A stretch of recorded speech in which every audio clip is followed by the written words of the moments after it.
To make it through one more game to go. I mean, obviously you want to win to make the season. Yeah, definitely. And it's a Clarendon derby game. So we look forward to Saturday. The recovery process starts now. I'm not sure the score of the other game. States versus Glenmuir. I think that was, I'm not sure either. I'm not sure about that game. So we look forward to Saturday. How that leave you now? We're 4 points with Mannings. Same goals scored, same everything.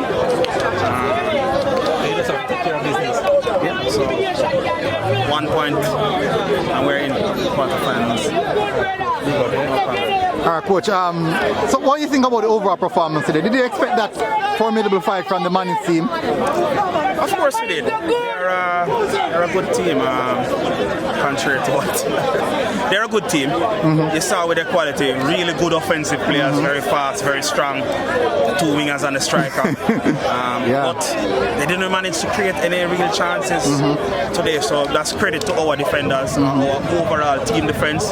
Limit how the ball gets to them.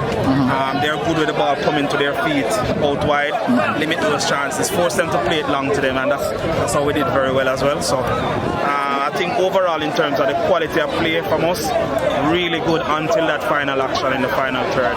Just that's what's missing, or was missing today. But I can't fault them for the effort that they put into it. So would you say that you're pleased with that performance and you're looking to see them replicate something like this going on to the next game? Better. Given that we didn't score, so we need to be better there. Alright. That's good. Alright, Coach, and good game, and see you guys again, yeah?